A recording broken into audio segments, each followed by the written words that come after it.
J'espère que vous allez bien, malgré ce temps hivernal et l'actualité mouvementée.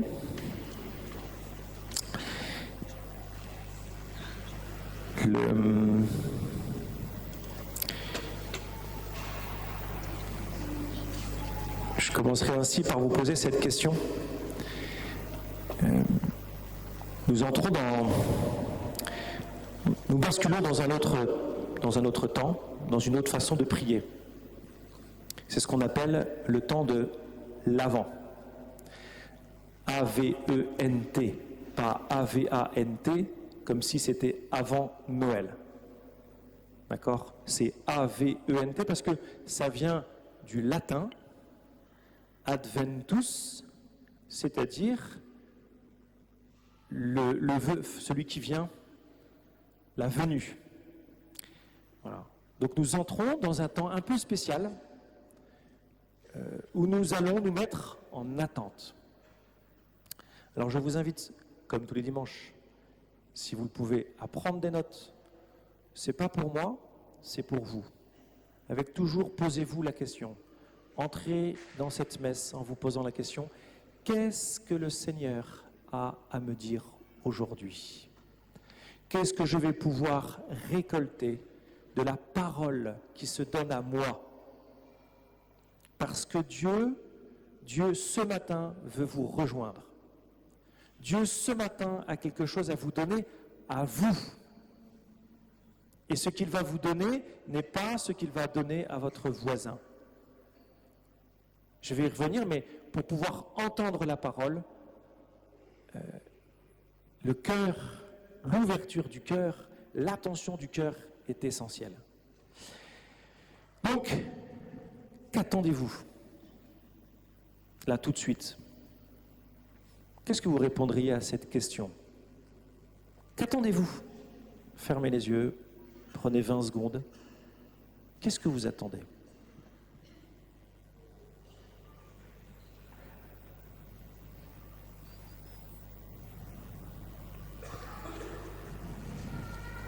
Est-ce que vous attendez quelque chose d'important ? Est-ce que vous attendez quelque chose de moins important ? Peut-être que vous attendez que je termine de parler. Vous avez le droit. Pas de problème. Peut-être que vous attendez que la messe se termine. Peut-être que vous attendez que l'année se termine. Peut-être que vous attendez une personne importante qui doit venir ce midi. Et peut-être que cette attente, elle crée en vous de l'inquiétude, de la peur ou de la joie. Et vous sentez que, au fond, attendre, c'est déjà, ça affecte, ça vous affecte. L'attente n'est pas seulement quelque chose qui n'est pas encore là, ou quelqu'un qui n'est pas encore là. En fait, cette absence, et c'est pour qu'il y ait une attente, il faut qu'il y ait une absence, cette absence vous affecte déjà maintenant. Et pour une part, ce que vous attendez est déjà là. Alors là, j'ai pris un niveau très humain. Mais pourquoi est-ce que je parle de ça ? C'est que, comme je l'ai dit au tout début, le Seigneur vient. Et que votre cœur est dans l'attente du Seigneur. Et l'objectif de ce que je vais vous dire ce matin, l'objectif de cette messe, l'objectif de ce temps de l'Avent, c'est de réveiller votre attente. Votre attente du ciel et votre attente de Jésus qui vient, de Dieu qui vient. Comment est-on sûr que Dieu vient ? La première preuve, c'est qu'il est déjà venu. Si nous fêtons Noël le 25 décembre, c'est simplement pour attester que le Seigneur est déjà venu. Et que s'il est déjà venu, il vient encore aujourd'hui et il viendra à la fin des temps. Et lui-même le dit dans l'évangile que vous avez entendu. Il parle du Fils de l'homme qui va venir avec grande gloire et avec puissance. Donc qu'est-ce que c'est que cette venue ? Qu'est-ce que c'est que cette venue du Seigneur ? La venue du Seigneur, elle a eu lieu il y a 2000 ans, je viens de le dire, non pas à Noël, mais au moment de l'Annonciation que nous fêtons le 25 mars. En réalité, la véritable fête de la venue de Dieu dans notre monde, c'est l'Annonciation quand l'ange Gabriel vient voir la Vierge et lui annonce sa grossesse. Cette venue, elle a lieu aussi aujourd'hui, dans la messe particulièrement et dans tous les sacrements que vous pouvez vivre, et à chaque fois que vous priez, et même tous les jours sans vous en rendre compte. Dieu est celui qui vient dans le monde. Peut-être que vous ne le voyez pas, peut-être que l'actualité vous le masque, mais je vous le dis, Dieu vient encore aujourd'hui. Et puis enfin, il viendra à la fin des temps, comme il le dit lui-même, temps mystérieux, très compliqué pour nous à comprendre ou à appréhender ou à imaginer, où il y aura des signes très forts, des signes cosmologiques, comme on dit, des signes du monde, des étoiles qui tombent, enfin, il y aura tout un foutoir. Et Dieu, et Jésus va venir dans la gloire. 3 venues de Dieu dans notre histoire. Il y a 2000 ans, Jésus de Nazareth, aujourd'hui, dans votre cœur, et à la fin des temps, pour l'ensemble de l'humanité et l'ensemble de l'univers. Et je voudrais simplement reprendre quelques caractéristiques spirituelles de cette venue. Si Dieu vient maintenant, aujourd'hui, dans vos cœurs, s'il est déjà venu et s'il reviendra, cette venue n'est pas pour nous faire peur. Le texte que vous avez entendu, qui a des signes grandioses, les hommes ont imaginé des choses absolument terrifiantes, c'est ce qui va peut-être se passer à la fin des temps, mais le but du texte n'est pas de nous faire peur. Parce que notre attente est une attente impatiente de Dieu.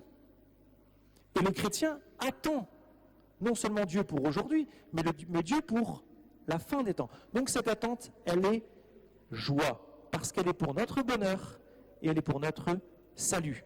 Le texte dit pour votre rédemption. Redressez-vous, relevez la tête car votre rédemption approche.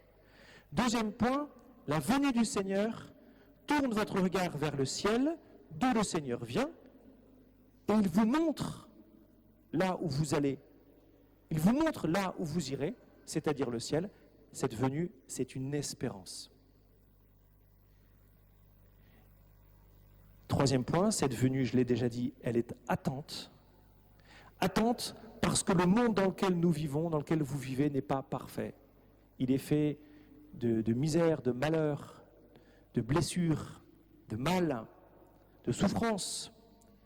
Et que donc, vous êtes en attente d'un monde meilleur. Quatrième point, cette venue du Seigneur, c'est une perspective, au sens où elle vous recentre sur l'essentiel. Pourquoi êtes-vous sur terre ? Pour aller au ciel. Le but de votre vie n'est pas de gagner de l'argent, n'est pas particulièrement brillant. Le but de votre vie, c'est un jour de rejoindre le Christ dans le ciel. Et donc, l'avant qui vous remet face au ciel, vous remet en réalité devant l'essentiel. L'essentiel de votre vie. Quel est l'essentiel de votre vie ? Si ce n'est retourner au Père ou aller vers le Père. Et enfin, cette venue, 5e point, c'est une grâce pour tout ce que je viens de vous dire. C'est un cadeau. Cette venue aujourd'hui, c'est un cadeau pour vous, dans votre vie d'aujourd'hui, et ce sera un cadeau à la fin des temps. Alors pourquoi cette idée du Seigneur qui vient ?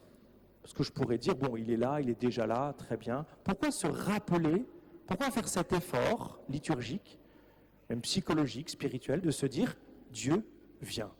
N'est-il pas déjà là ? Pourquoi est-ce que j'ai besoin de repartir comme si il s'était éloigné et qu'il allait revenir comme un yo-yo ? Pourquoi pourquoi venir? Le temps que vous vivez actuellement, que l'Église vit, c'est le temps de l'attente et donc c'est le temps du désir. L'annonce de la venue du Seigneur doit exciter votre désir de le voir chez vous. De provoquer en vous une attente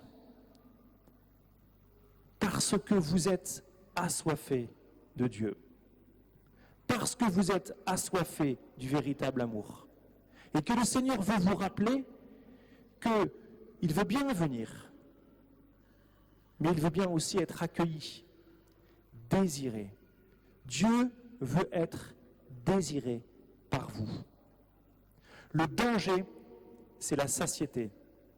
Le danger, comme dit le texte, c'est l'alourdissement du cœur. Le danger, c'est un cœur qui ne désire plus rien. C'est bien là le danger de notre société, où, entre guillemets, nous avons tout de suite, où nous sommes dans l'abondance. C'est ça le danger de nos sociétés, c'est l'alourdissement du cœur. C'est l'alourdissement dû au confort, à la sécurité, à l'abondance. Et je vous rappelle la parabole du semeur, pour ceux qui la connaissent dans l'Évangile, où Jésus raconte cette image du semeur est sorti pour semer.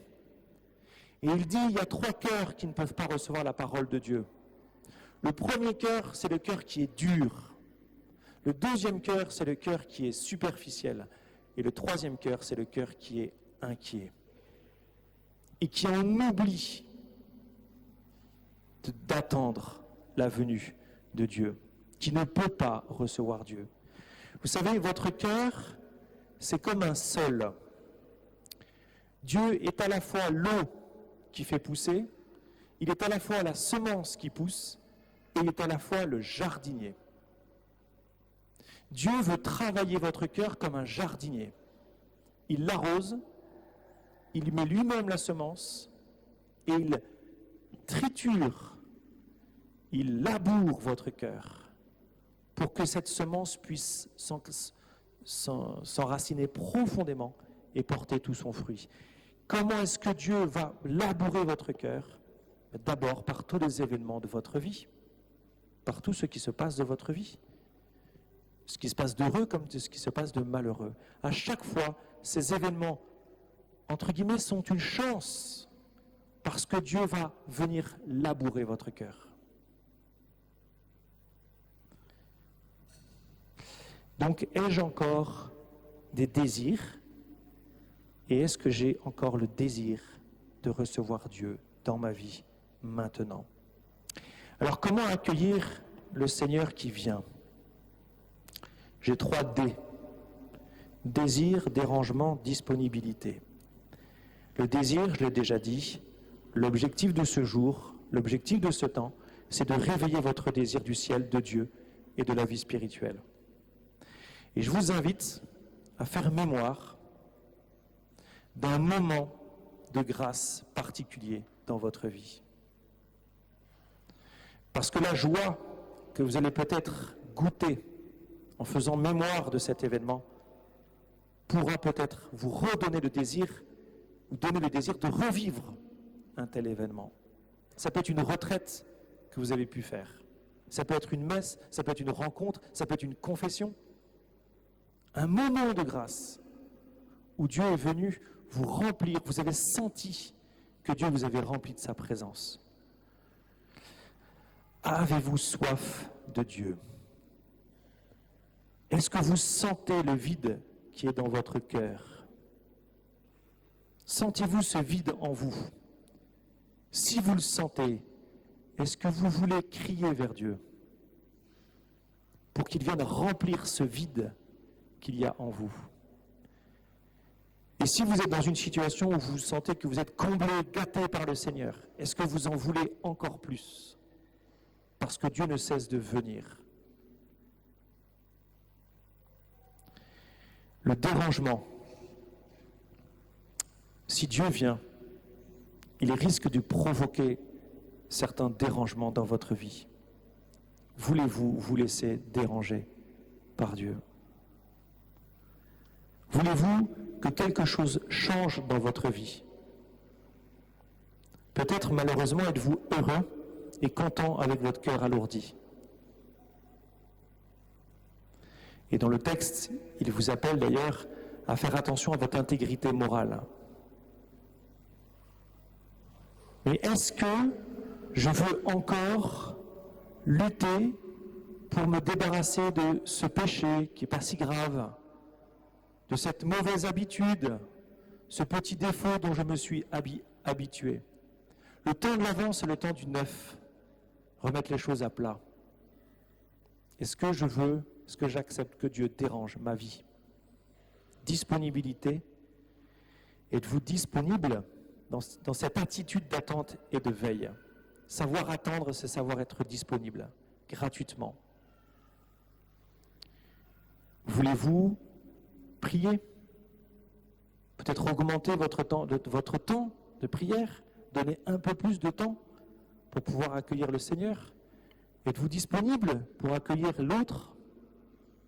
Je prends par exemple, c'est pas un exemple, mais le 8 décembre, vous aurez l'occasion d'accueillir gratuitement les gens, d'être dans une attitude d'accueil. Voilà un beau signe de cette disponibilité que je donne pour l'autre. Disponible gratuitement pour accueillir. Et accueillir la nouveauté de Dieu et des autres.